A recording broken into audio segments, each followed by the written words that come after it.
সেটা দলিল নয়, সেটা হলো মারজু কথা। উমর বিন খাত্তাব তিনি 11 রাকাতের নির্দেশ দিয়েছেন, 20 রাকাতের নয়। আর এই হাদিসকে কোন মায়ের বাটা নাই যে বলবে কেন? কেন এই হাদিসের রাবি হচ্ছে গোল্ডেন চেন। এখানে আছে মুহাম্মদ বিন ইউসুফ আন সাইদ বিন ইয়াজিদ আন ওমর ইবনুল খাত্তাব, মাত্র 3 জন। কে? এক মুহাম্মদ বিন ইউসুফ আন সাইদ বিন ইয়াজিদ, আর একটা ওমর বিন খাত্তাব। আশ্চর্য হয়ে যাচ্ছে, বুখারীর মতো হাদিসকে আপনারা মুস্তারিব দাবি করেন, মুওয়াত্তা মালিকের মতো হাদিসের গ্রন্থের মতনকে আপনারা বলছেন মুস্তারিব বলে মানে সরিয়ে দিচ্ছেন। এখন তামিদুল মাওলা সাহেব এমন একটা সনদের উপরে অভিযোগ করেছে, যদি এই হাদিসকে যদি জয়ীফ প্রমাণ করতে হয়, সে বুখারীর 4টে হাদিসকে জয়ীফ বলতে হবে, সে মুসলিমের হাদিসকে জয়ীফ বলতে হবে। আর মুহাম্মদ বিন ইউসুফ তিনি বুখারী মুসলিমের মাশহুর রাবী, তো এই হাদিসকে কিভাবে তিনি মানে জয়ীফ বলে আমি তো মানে বুঝি না যে উনি জয়ীফ বলছেন কিভাবে, দুর্বল কিভাবে বলছেন। যে সহিহ বুখারীর যে সনদে ইমাম বুখারী 4টে হাদিস নিয়েছে, ইমাম মুসলিম 1টা হাদিস নিয়েছে, ঠিক ওই সনদটাই মুওয়াত্তা মালিকে আছে।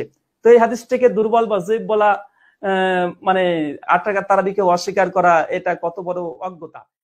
আর মুহাম্মদ বিন ইউসুফ এই সেম চেনে সহিহ বুখারীতে 3খানা হাদিস আছে, সহিহ মুসলিমে 4খানা হাদিস আছে সেম চেনে, যে আন মুহাম্মদ বিন ইউসুফ আন সাইদ বিন ইয়াজিদ আন ওমর ইবনুল খাত্তাব, এই মাত্র 3টে চেন। এটাকে বলা হয় সুলসিয়া বা গোল্ডেন চেন। এই হাদিসকে জয়ীফ বলবে সামর্থ্য নাই। সুপ্রিয় শ্রোতা মণ্ডলী, মুওয়াত্তা ইমাম মালিকের হাদিস সম্পর্কে লামাজবিরা যে সমস্ত কথাবার্তা বলে থাকে, এবার আমি তার জবাব ইনশাআল্লাহ আপনাদের সম্মুখে পেশ করব। লামাজবিদের বিখ্যাত স্কলার যেমন রাহুল, জি হ্যাঁ, রাহুল হলো লামাজবিদের বিখ্যাত স্কলার। ওদের আর এই পৃথিবীতে স্কলার জুটিনি, রাহুলকে ওদের স্কলার রূপে মানতে হয়েছে। যে ছেলেটা আরবির আইন বোঝে না, নাহবের নুন বোঝে না, সরফের সদ বোঝে না, সেই রকম ছেলে লামাজবি সম্প্রদায়ের স্কলার। ভাবুন, যে সম্প্রদায়ের স্কলার রাহুলের মতো ছেলে, সেই সম্প্রদায়টা কতটা ভালো হবে, কতটা উন্নত হবে, কতটা ইলমি হবে, একটু ভেবে দেখুন।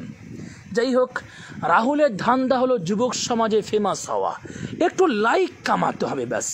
ফেসবুকে একটু লাইক কামানোর ধান্দা, তাই লাইভ এসে যা মনে আসে, যা বাংলা কেতাবে লেখা দেখে টুকটুক টুকটুক করে ব্যাস একটু লিখে টিকে নিয়ে ল্যাপটপের সামনে নিয়ে বসে ব্যাস ফেসবুকে লেগে গেছে লাইভ করতে। কেন? ফেমাস হতে হবে, দিন প্রচার উদ্দেশ্য নয়।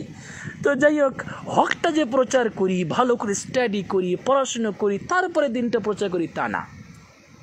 তো রাহুল দেখছিলাম একটা ভিডিও আপলোড করেছে, তাতে মুওয়াত্তা ইমাম মালিকের এই হাদিসটা সহিহ সাব্যস্ত করার জন্য কত বাহানা, বাবা। বলছে এই সনদে হাদিস এসছে বুখারীতে, এই সনদে হাদিস এসছে মুসলিমে, এটা হলো গোল্ডেন চেন, এটা হলো সোনার মতো সনদ, এইরকম সনদ দেখা যায় না, হ্যান ত্যান কথাবার্তা। কি বললে হয় আর কি 8 রাকাত তারাবি প্রমাণ করার জন্য? তো উত্তরে আমরা বলবো, রাহুলের যদি কিঞ্চিত পরিমাণ উসুলে হাদিসের জ্ঞান থাকতো, সামান্য প্রমাণ যদি উসুলে হাদিসের জ্ঞান থাকতো, তাহলে জাতির সামনে এসে এই রকম উল্টো পাল্টা বকতো না। আসলে আরবিই তো জানে না, কি করে উসুলে হাদিসের কিতাবগুলো পড়বে? বেশিরভাগ উসুলে হাদিসের কিতাবগুলো সব তো আরবিতে, আসমাই রিজাল শাস্ত্রের কিতাবগুলো সব তো আরবিতে। আর এ বেচারা স্কলার তো সেজেছে জাতির কাছে, কিন্তু এসবগুলো তো পড়তে যায় না, তাই কি ভুলভাল বকলে হয়। যাই হোক, আমি রাহুলের খণ্ডন তার বাপের বাপ থেকেই করব, আমরা অন্য কারোর থেকে করব না, ওর ঘর থেকেই ওর খণ্ডন করা হবে। একটা কিতাব পেশ করেছি, দেখুন, নামাজ মে হাত বাঁধনে কা হুকম और मकाम, तसनीफ तथा लेखक দেখুন হাফিজ জুবায়ের আলী জাই। জি হ্যাঁ, পাকিস্তানের বিখ্যাত স্কলার হাফিজ জুবায়ের আলী জাই। এটা হলো রাহুলের বাপের বাপ। শতাধিক রাহুল এখানে কোনো চান্স পাবে না। তো যাই হোক, এই কিতাবের 31 নম্বর পেজ দেখুন, লিখছেন, ये बात अजहर मिनश शम्स है कि सिका रावियों को भी बाज़ अवक़ात खता लग जाती है। এ কথা দিবালোকের নাই স্পষ্ট যে সিকা রাবিদেরও ভুল হয়। সিকা রাবি গ্রহণযোগ্য রাবি, ঠিক আছে, তাই বলে তো মাসুম না, তাই বলে তো নবী না, তারও তো ভুল হয়, সে তো ভুলে উঠবে না, সুতরাং তারও ভুল হয়, এটা মুহাদ্দিসিনদের নীতি। দেখুন লেখা আছে ওদের কিতাবে, কিন্তু রাহুল তার বাপের কিতাবটাও মোতালা করলো না, স্টাডি করলো না, ব্যাস ফতোয়া দিতে লেগে গেছে।